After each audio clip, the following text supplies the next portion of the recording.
For the second part of our interview, I want us to address some current issues in North America and connect them to the heart and principles of ethnodoxology in the context of local worship. So panelists, let's zoom into your worshiping community, and for Eric's case, worshiping communities for all of us, and share some real stories. It will help us gain some insights of how ethnodoxology can be applied in a local multicultural context of worship. And it would be really great to hear your perspective on how you integrate ethnodoxology to current issues and contextualize worship in your community.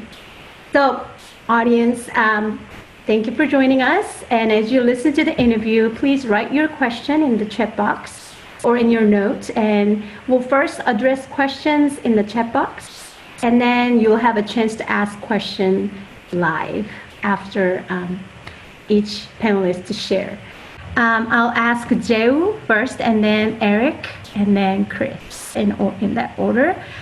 What does your community worship look like in this season of COVID-19 pandemic and racial tensions and civil unrest? How does your community respond and engage with the current issues in worship? What role do you see ethnodoxology can play in current and future racial conversations?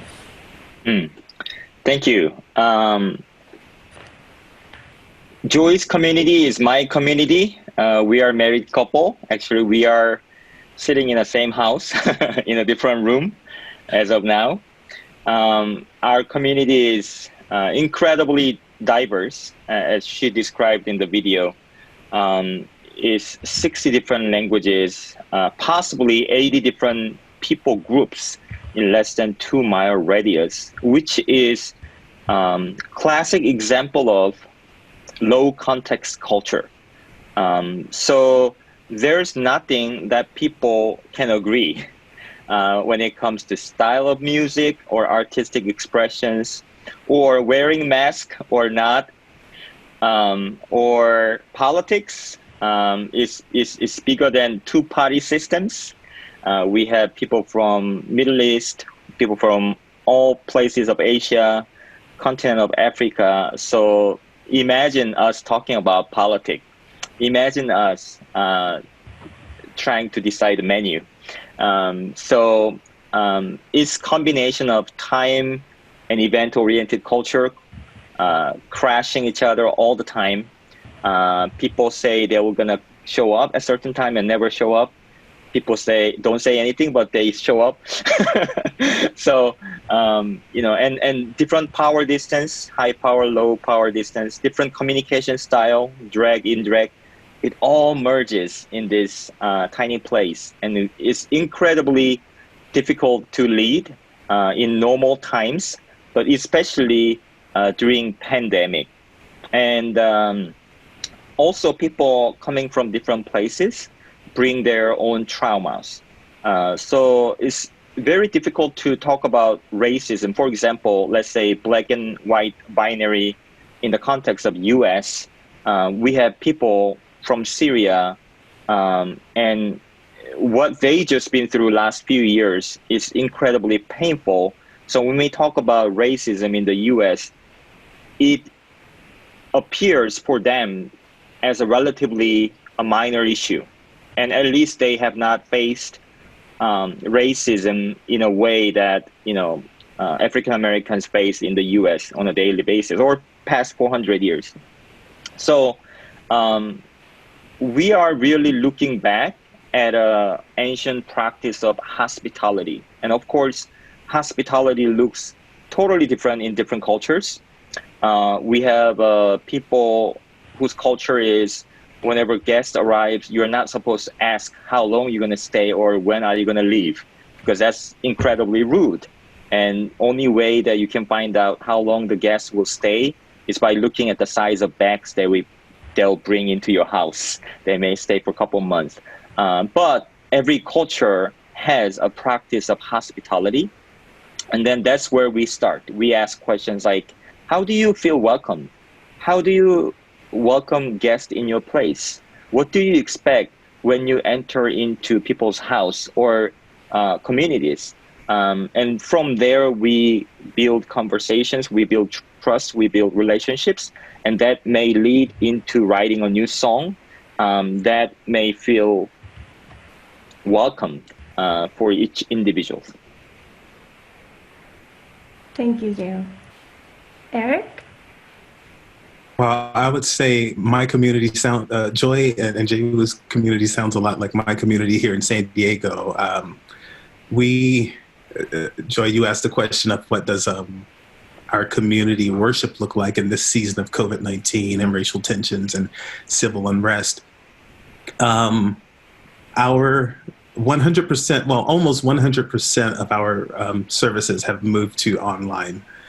We meet in a local elementary school, a public school, and we've done that for years. So we've been meeting online, and we meet weekly through Facebook Live.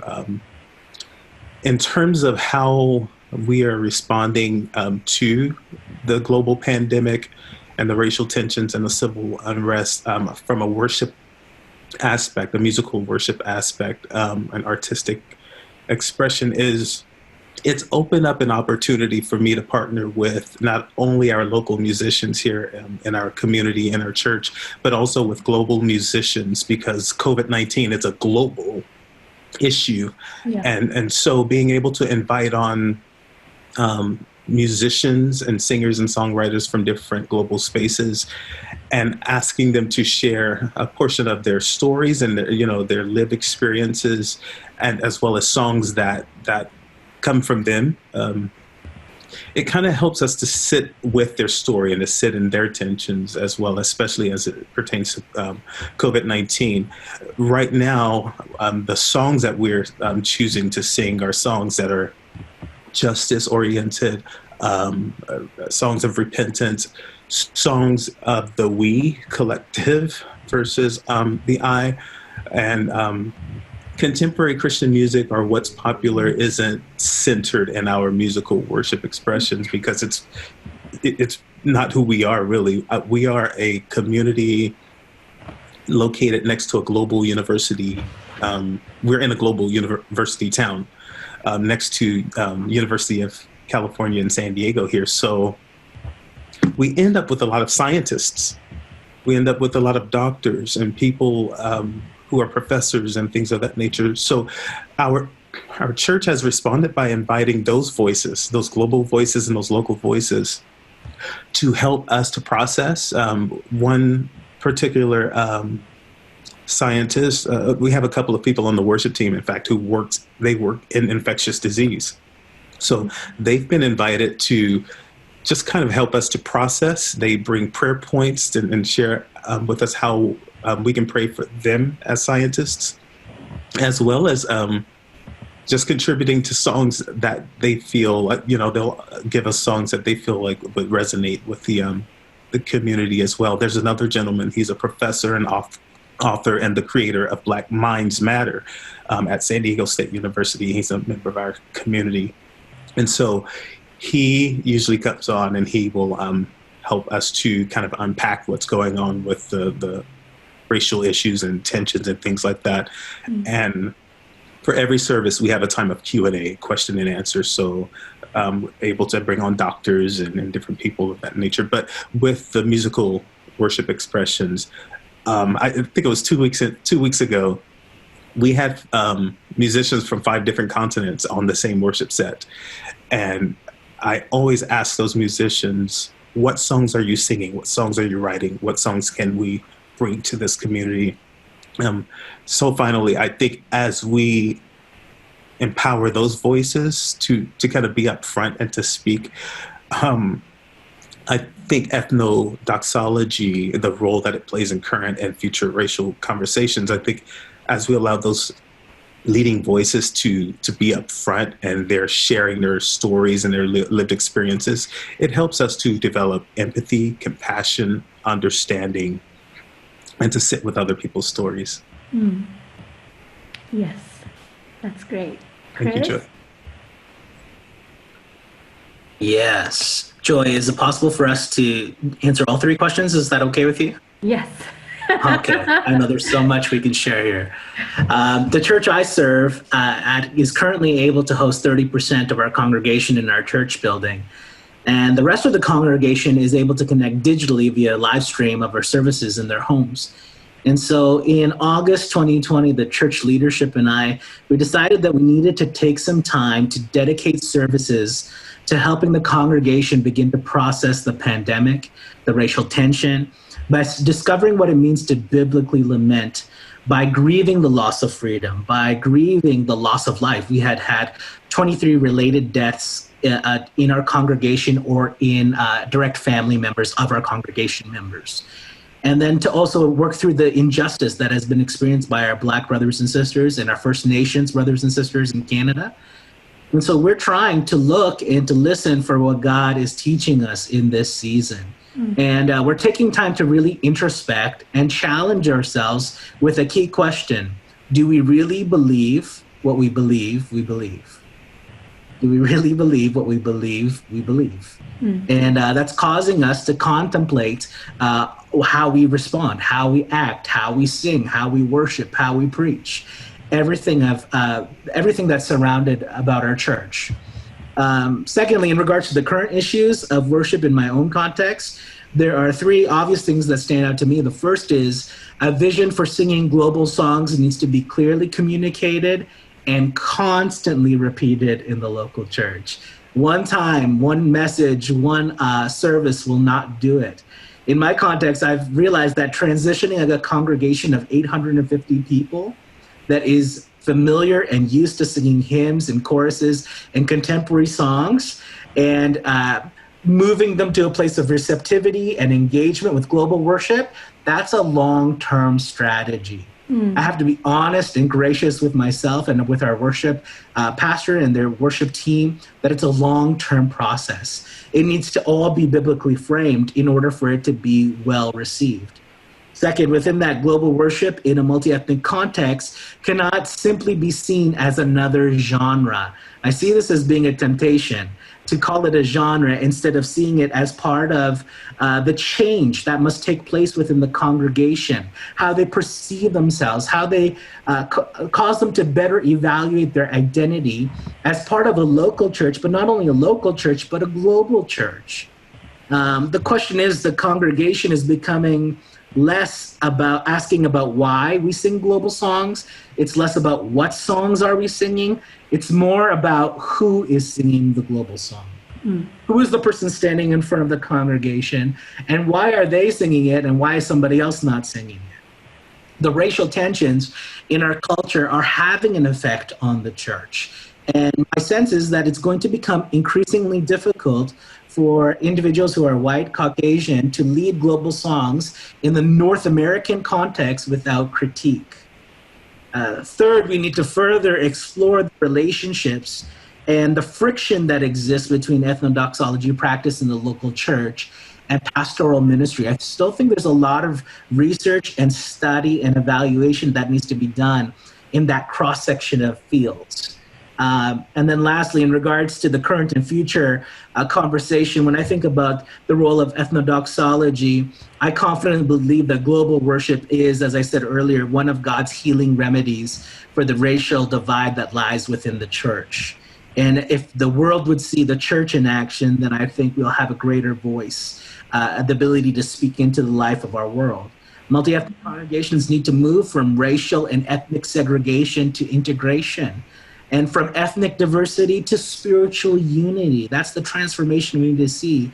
And I think the key to both current and future conversation as in regards to ethnodoxology has to do, and it all rests upon the ethnodoxologists, those in the academy, partnering with the pastors of local churches through consultation, through offering greater credibility to the process of adoption and deconstruction and recontextualization.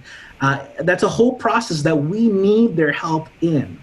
As D.T. Niles once pled, take the potted plant, and I quote, take the potted plant of the gospel, break the pot, and set the plant in your own soil. I love that quote, end quote. The criteria for a global song should not be that the song is birthed in a particular country or a particular culture, but that the songs that we sing ultimately remain lyrically gospel saturated, Christ centered, scripture guided. And global songs must magnify, I think in this time, we need to magnify the greatness of God over and above the racial tension in our world, yet without minimizing the experience of racially profiled people. And so I end with this. We must begin to pray and bring to fruition Psalm 67, verse 3-5. May the peoples praise you, God. May all the peoples praise you. May the nations be glad and sing for joy, for you rule the peoples with equity and guide the nations of the earth. May the peoples praise you, God. May all the peoples praise you. I'll add to what Jay we just said there at the tail end, that usually when I invite someone to lead worship, I invite them to lead worship. So I don't micromanage what they're doing. There are some parameters. For instance, we do not center our music around CCM songs. And so sometimes if there's a contemporary Christian CCM song, that resonates with someone because, with their personal testimony, their journey, their story, then of course that makes sense. But just as a go-to, it's typically not our go-to thing. We usually dig a little deeper to see how God is speaking in different communities. It doesn't even have to come from our own context, but we set those songs up with a story. Sometimes someone will come and share their own song story and kind of grants us permission to sing it. We live in 2020, so with technology these days, we've utilized the screen where a couple of guys from South Africa told of a story that told the song story of a song that we were about to sing. We didn't have anyone on the stage from South Africa, but they gave us video footage and then appreciated us for singing their song. And that was our blessing in being able to sing their tune. Yeah, I receive this a lot in my local church when we're singing in a different language. The worship pastor who currently serves at my church, though new, she's Canadian, she's white and Caucasian. And so that poses some challenges. We're singing a Nigerian song. They're like, how can you sing my song? And there's Nigerians represented on the worship team and in the congregation, or this can be for any culture, any ethnicity. And I think you have to kind of burst the elephant in the room and just say, hey, this is not our desire. Our desire is to make everyone aware. It's casting that compelling vision for a global awareness of what God is doing around the world and bringing that into the local church. And as it's represented by the people who attend here. So we should be able to sing songs that don't reflect us, and also to underlie the process by which you learn these songs. How did I find this? Is it I'm just scouring YouTube and looking for the next song? Or am I speaking with the people? Am I learning? Am I actually going through a language process where I'm learning how to pronounce these words with a person from that ethnicity, with clarity, with accuracy? Am I aware of the story that might be behind the song? That's critical. And I think sometimes just people don't know our intention. They assume that we haven't done the work behind that. And this is just a person who has no connection to my culture, no connection to my ethnicity, but singing my song, technically. Mm-hmm. And it's important for them to understand the process that went behind it. And so we leverage, your congregation is often your best resource. And it's often underutilized. They might not be able to sing, they might not be able to play an instrument, but they can help you from a linguistic side of the fence and say, hey, when you said this or when you pronounced this, that was pronounced wrong. In fact, that word could have meant something else. Mm. And so they are there to serve as a safeguard. We invite our congregation to pitch songs to us. Hey, tell us what you think from your own background, from your story. You might be in Canada, in my context, but you have family that are still in your country. Ask them to tell you, and then you come and tell us, and then let's share that. Let's learn it together. And the posture is always learning. So.